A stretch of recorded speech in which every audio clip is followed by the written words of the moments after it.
If you want to get rich in 2024, don't start a side hustle. क्यों बोल रहा हूँ मैं? क्योंकि मैंने आपकी तरह बहुत सारे YouTube पे वीडियोस देखकर, इनफैक्ट जितने अवेलेबल साइड हसल्स होते हैं मैंने हर एक को ट्राई करा है और let me tell you straightforwardly, उनमें से किसी ने भी काम करके नहीं दिया मुझे अच्छा खासा रेवेन्यू या सेटिस्फैक्टरी रेवेन्यू जो मेरा पेट पाल दे या मेरी फैमिली का पेट पाल दे, उनमें से none of them work. And इसीलिए ये बहुत ज़रूरी है किसी को सामने आके बताना कि ये चीज़ें काम नहीं करती, बिकॉज यूट्यूब पे आपको बहुत सारी वीडियोस मिल जाएंगी, 5 ways to earn passive income, 5 ways to earn side hustles, they are bullshit.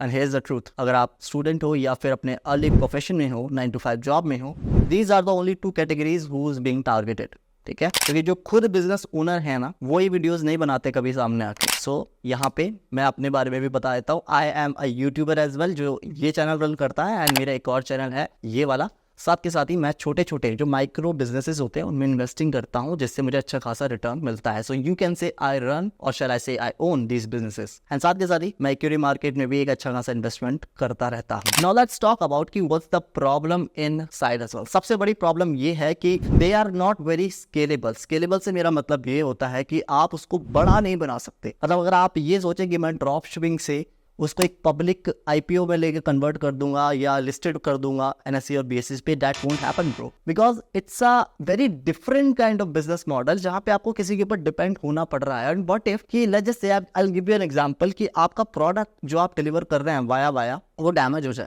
Reputation किसकी खराब होगी? आपकी। एंड ये आप कब तक कर सकते हैं? क्या आपको लगता है जहां से आप प्रोडक्ट सप्लाई करा रहे हैं, जिस कस्टमर तक, जो होल सेलर या मैन्युफैक्चरर भेज रहे हैं वहां तक, उसके पास उस कस्टमर की डिटेल नहीं आएगी? क्या वो नहीं चाहेगा सीधा का सीधा अगली बार से उस कस्टमर को टारगेट करना? Think logically. ऐसे रिसेलिंग का काम पता नहीं कौन कौन से बिजनेस आइडिया दे देता है इन्हें, और फिर ये सोच के बैठ जाता है कि हाँ यही हमारा बिजनेस स्ट्रीम है। No bro, think for something big. दूसरी चीज, टाइम, और should I say time with money. जितना एनर्जी आप इन यूट्यूब वीडियोस को सर्च करने में लगाते हैं, अगर वही टाइम आप अपने एक्चुअल प्रोडक्ट में या सर्विस में लगाते, तो you will be having a different lifestyle. ये जो साइड हसल्स होते हैं ना, बहुत टाइम कंज्यूमिंग होते हैं। मतलब इनमें तो इनपुट इतना ज्यादा दो लेकिन आउटपुट इतना सा निकलता है। जितने भी ये साइड हसल्स है ना, सिर्फ और सिर्फ साइड में रह जाते हैं, बचता आपके पास कुछ नहीं है at the end of the month. ये मैं बता रहा हूँ, साफ साफ लिख के रख लेना।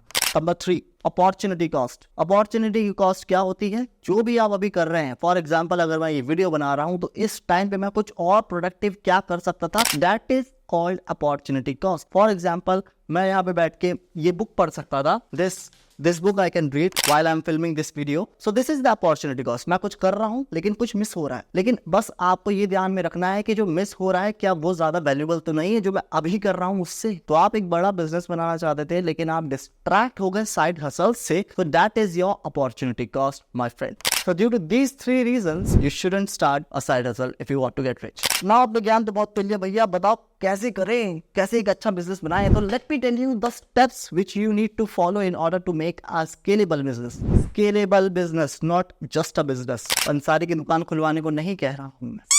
Alright, here's the step number 1. Find a problem. और ये प्रॉब्लम मैं ये नहीं कह रहा कि साइंटिस्ट बन के ढूंढना शुरू कर दो, प्रॉब्लम तुम्हारे आसपास है। और जितने प्रॉब्लम मिनिमम हो सकती है, यानी कि जितनी प्रॉब्लम आम होगी, बिजनेस उतना बड़ा और अच्छा बनेगा। जैसे कि फॉर एग्जांपल मेरा आए दिन फ्लश खराब हो जाता है बाथरूम, मेरे नलके खराब हो जाता है, मुझे बुलाना पड़ता है प्लम्बर को। मैं ये नहीं कह रहा प्लम्बर बन जाओ, मैं बस ये बता रहा हूँ कि what if I make an app जहाँ पे सारे के सारे प्लम्बर हो गए, इलेक्ट्रिशियंस हो गए या फिर कारपेंटर्स हो गए, उनको मैं साथ में इकट्ठा कर लूं और एक बटन दबाते ही मेरी प्रॉब्लम का सॉल्यूशन मिल जाए, और विद अ प्रीमियम कॉस्ट। मतलब मेरी कॉस्ट भी निकल जाए ऐप की, मेरे जो सारे चार्जेस है वो भी निकल जाए, और उसकी सैलरी भी निकल जाए जो बंदा वहां जाएगा, और साथ के साथ ही जो कस्टमर है जल्द से जल्द उसका काम भी हो जाए। ऐसी यही सब चीज मैं कूड़े कचरे के साथ कर सकता हूँ। कितनी सारी गाड़ियां आपने देखी होगी ना, रोज टाइम पे आती है लेकिन कभी हमारा ध्यान नहीं जाता। These are all boring businesses and let me tell you straightforwardly, यही वो बिजनेसेस है जो सबसे ज्यादा पैसा कमाते हैं। जितना फैंसी बिजनेस होगा ना यार, उतना कम वो पैसा कमाएगा, क्योंकि सबकी निगाहें वहां टिकी है। वहां पे काम करो जहाँ पे कोई देख नहीं रहा। Start from your own home. अपने घर में देखो क्या क्या कमी है और क्या क्या मेरे घर में सबसे ज्यादा जरूरत पड़ती है। आजकल कॉकरोच आ गए हैं, पेस्ट कंट्रोल की जरूरत पड़ने लगी है। किसी ने शुरू तो करा होगा ना ये बिजनेस भी, हालांकि गंदा माना जाता है छी, लेकिन करा तो है ना भाई, तुमसे ज्यादा पैसा कमा रहा है वो बंदा। तो ये छोटे छोटे आइडियाज, ये बिजली के तार खराब हो जाते हैं, इलेक्ट्रिक बोर्ड खराब हो जाता है तो बुलाना पड़ता है मुझे इलेक्ट्रिशियन को, फोन करता हूँ भैया हेलो आ जाओ, वो आते नहीं है टाइम पे। तो कितना अच्छी चीज है कि अगर मैं कैब बना दूं वहां से, जैसे आप ओला उबर से बुक करते हो वैसे ही एक इलेक्ट्रिशियन मेरे पास आ जाए, पेमेंट ले जाए, जितना है ऐप पे पेमेंट हो जाएगा। मे भी यार मुझे सोचना चाहिए, शार्क टाइम में जा सकता हूँ मैं भी। एनीवेज, तो मैंने एक प्रॉब्लम ढूंढ ली। अब मेरे को क्या काम करना है, मुझे इसका MVP यानी कि मिनिमल वायबल प्रोडक्ट बनाना है, यानी कि एक ऐसा चीज। और मैं ये नहीं कह रहा कि ये जो चीज है, ये ऐप होगी या जो भी है, फॉर एग्जाम्पल जो भी आपके माइंड में है वो परफेक्ट होनी चाहिए। वो इतनी परफेक्ट तो हो कम से कम कि जब आप उसको डेमोन्स्ट्रेट करो वो चले, वो दिखेगी, आउटपुट आ रहा है। हाँ भाई, परफेक्ट वो कब बनेगी, जब आप उसे इलेक्ट्रेशन साइकिल से गुजारेंगे, यानी कि जब आप मुझसे फीडबैक लेंगे या अपने दोस्तों से फीडबैक लेंगे या तीसरे बंदे से फीडबैक लेंगे, तो उस फीडबैक के हिसाब से आपको उसे प्रोसेस से सुधारना पड़ेगा। हर एक गुजरते प्रोसेस के साथ आपका MVP फास्टर बनेगा और रिलायबल बनेगा। ये दो चीज पे आपको काम करना है, फास्टर एंड रिलायबल। MVP तैयार होने के बाद नाउ थर्ड चीज is getting paid. And by the way straight forward बता रहा हूँ, जो ये मैं बातें बोल रहा हूँ ना, ये सुनने में तो बहुत ही अमेजिंग लग सकती हैं, लेकिन करने में फट जाती है अच्छा चुकी। मैंने सामने सामने देखा है, सो मैं बता रहा हूँ। एंड बाय द वे, आने वाली वीडियोस में मैं ये भी रिवील करने वाला हूँ कि if you want to get rich, you don't have to start a business. Exactly. How you'll do it? You'll watch that video and you'll learn. Number 3, getting paid. जो भी बिजनेस बना रहे हो आप, अपने लिए तो बना ही रहे हो, साथ के साथ ही आप वैल्यू एडिशन कर रहे हो किसी की लाइफ में, तो उस वैल्यू को जो ट्रांजैक्शन के रूप में आप चार्ज करोगे। तो यहाँ पर एक चीज का ध्यान रखिएगा, बहुत सारे लोग गलती करते हैं, अपनी कॉस्टिंग इतनी बढ़ा देते हैं कि वो रियलिस्टिक ही नहीं लगती। अब कई सारे लोगों को कॉस्ट निकालने नहीं आती। कॉस्ट कैसे निकलती है, जितने भी आपकी इनिशियल कॉस्टिंग है कोई भी प्रोडक्ट या सर्विस को बनाने के लिए, उसको ऐड कीजिए, एंड साथ के साथ ही जो भी टाइम लगा है आपका या एफर्ट लगा है उसको सेल करने में, वो ऐड करके उसमें 20 से 30 मार्जिन, रियलिस्टिक मार्जिन रखिएगा, अनरियलिस्टिक मार्जिन मत रखिएगा, and then you have it your cost. Also आप नेक्स्ट बेस्ट ऑल्टरनेटिव को भी सर्च करके वहां से भी एक अंदाजा लगा सकते हैं कि मेरा प्रोडक्ट के ऑल्टरनेटिव जो है उनकी कॉस्टिंग कितनी रहती है, तो आपको एक अच्छा कॉस्ट का पता चल जाएगा।